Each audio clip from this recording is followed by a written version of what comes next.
Good afternoon. My name is Todd Bell, and I run a support group, and I'm a patient advocate for the National Psoriasis Foundation. I have psoriasis and psoriatic arthritis for over 25 years. I wanted to welcome Dr. Feldman and Christina. Hi, thanks, Todd. Hi, Todd. Thanks. Dr. Feldman is a rheumatologist in New Orleans, and Christina is a patient advocate for the National Psoriasis Foundation, who also has both psoriasis and psoriatic arthritis. Dr. Feldman, could you tell us a little bit about yourself and your practice? Sure. I'm a rheumatologist in private practice in New Orleans. I've been in practice for 27, 28 years. I do a lot of advocacy work in terms of both local, regional, and national advocacy for rheumatologic patients in general. And I'm very excited to be a part of this Psoriatic Arthritis Awareness Day and to help increase the awareness among, I think, probably the medical community as well as the general population. Yeah, as a psoriatic patient, I'm very excited for September 28th. That's going to be Wednesday next week. That's right. So everybody who has psoriatic arthritis should be really excited about this day. That's right. And first ever Psoriatic Arthritis Awareness Day. This is great. Yeah, so we're getting recognized. That's great. So what is psoriatic arthritis and its symptoms?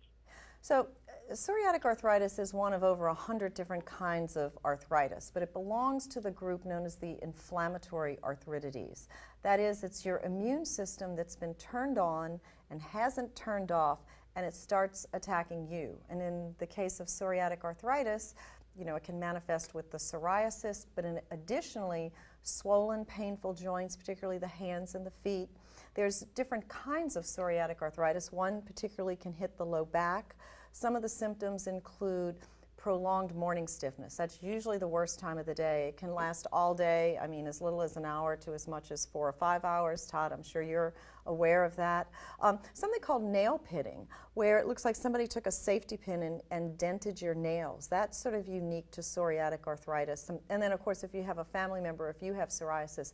But I think the under-recognition comes in when people have the constitutional symptoms, when you feel like you have the flu, when you're like really tired and achy, and you look okay, but you feel lousy on the inside. So I think there's a lot of under-recognition, under-diagnosis, and as we know, psoriatic arthritis can destroy the joints, but with early treatment, we can prevent that down the line from happening. Yeah, that's very informative. And how is it diagnosed? How would you diagnose it? There's no any one test for psoriatic arthritis. I think it's a combination of the history. First, you have to decide that the person has an inflammatory arthritis as opposed to just the wear and tear aging arthritis. And that's those constitutional symptoms, the stiffness and the swelling. Sometimes we use blood tests that show inflammation in the blood. 85% of patients with psoriatic arthritis have psoriasis.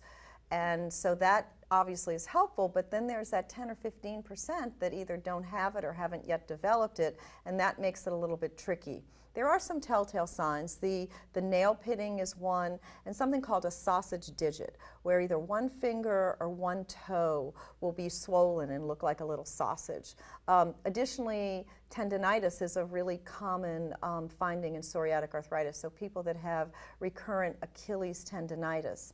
So I spend a lot of time with my patients and listening to them and examining them and taking a good family history. And when you synthesize and put that all together is when you can come up with that diagnosis of psoriatic arthritis. Yeah, and one thing that I experienced when I was first being diagnosed with it was the stiffness in the morning, like with the ankles, and I couldn't, Can't move walking them. was very difficult. Very difficult. And the swelling. And the swelling. So if left untreated, what would the outcome be? It can go on to destroy the joints, destroy the ligaments because of all the inflammation around the joints, and you can end up with deformities. You can end up with fusion of certain joints like the sacroiliac joints. But, and then you just feel lousy all the time. But the good thing about with the treatments that we have now, if caught early, we can prevent a lot of those irreversible changes that can happen in psoriatic arthritis. Yeah, and that's what's so great about today, compared to when I was first diagnosed.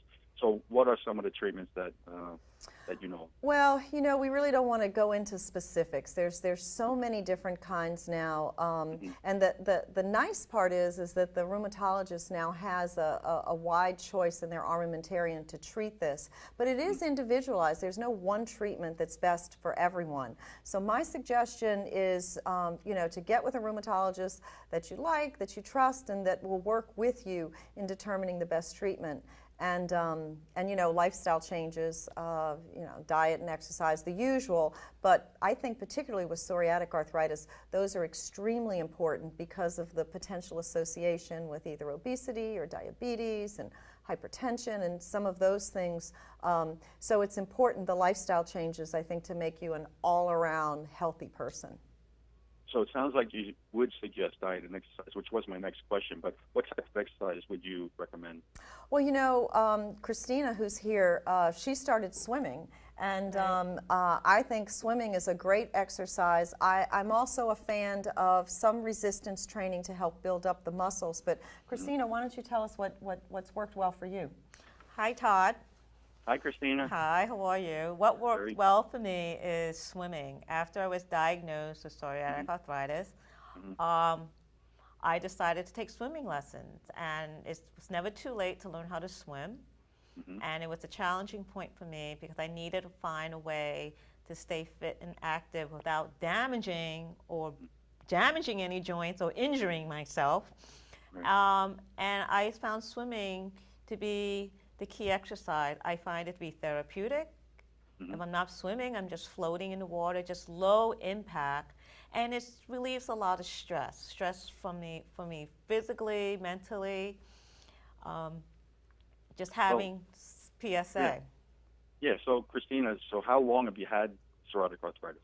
I was diagnosed 9 years ago, and the onset of the symptoms first came out with the stiffness in the lower back in the morning, difficulty to get up, difficulty to do day-to-day chores, especially getting up in the morning, washing up, getting dressed for work, and exhaustion. I think I was completely overwhelmed with exhaustion, Todd. Just walking one block took the breath out of me. It was very exhausting. And the pitted fingernails. And those were signs and keys that led me to seek help and go to a rheumatologist to find out what do I have and what can I be treated with. And today I have a rheumatologist. We are a team. I have a good medical team, and the treatment is working for me. I'm happy, I'm healthy, and I'm living life to the fullest. I think I feel more alive now than I did, I would say, 9 years ago. I feel like a whole person, and that's why early diagnosis and early treatment is the key. And that's why I'm glad to be involved with this campaign with Celgene and the National Psoriasis Foundation to promote the first ever Psoriatic Arthritis Awareness Day. That's amazing. And, let's for the viewers, not the viewers, but the listeners, tell us a little bit, what is the National Psoriasis Foundation to you? The National Psoriasis Foundation, to me, is, well, we know it's a nonprofit patient advocacy organization, but it's also a key support group. I think the foundation has provided me a lot of information and support and allowed me to reach out to all different audiences to explain to them what the disease is all about and what they can do. And I like to share my story, Todd, because there are sad points to it, but I think positive. I have to stay positive because I cannot let this disease overcome me. And every day is a battle, but we're fighters. We're fighting until we find a cure. But in the meantime, we need to raise awareness. We need to raise the recognition of this dreaded disease and get people in to see the doctors and get the treatment that they need. Yeah, and I know you're a member of my support group, Overcoming Psoriasis. And do you suggest, to other psoriatic patients that are newly diagnosed, to reach out to other patients, or be members of a support group? What do you suggest that, or? Well, there is a website called gopsaday.com that has a wealth of information about psoriatic arthritis, and Right. there's links and badges to other social media outlets. That's the best place to go to get to learn more about the disease and find references, look for references, resources, Right. for and for the rheumatologist as well. I think when, Yeah, and- when my patients talk to other patients that have psoriatic arthritis or whatever condition it is that they have, particularly upbeat patients like Christina, that have a positive statement, because anytime you're diagnosed with a chronic disease and knowing that you may be managing this for a long time, the emotional aspect and the support that you can get, particularly in a positive support group, it can be very, very helpful. And as Christina said, the website talks about some of the factors and signs and symptoms for those people out there who might be wondering, I do have psoriasis, might I have arthritis? Because a lot of times even the regular physicians, they're so busy treating the hypertension and the diabetes and all the other things that aches and pains sometimes go unnoticed, or just summarily just take this and you'll be fine. So I think creating awareness among the population, even though 1 million people have been diagnosed with it, I think there's probably a lot more people out there that could use this information, and thank you so much for helping create the awareness. Yeah, and thank you, doctor. But I have one more question for you. What is the difference between rheumatoid arthritis and psoriatic arthritis? Okay, that's they are both inflammatory arthritides, meaning they are both autoimmune diseases.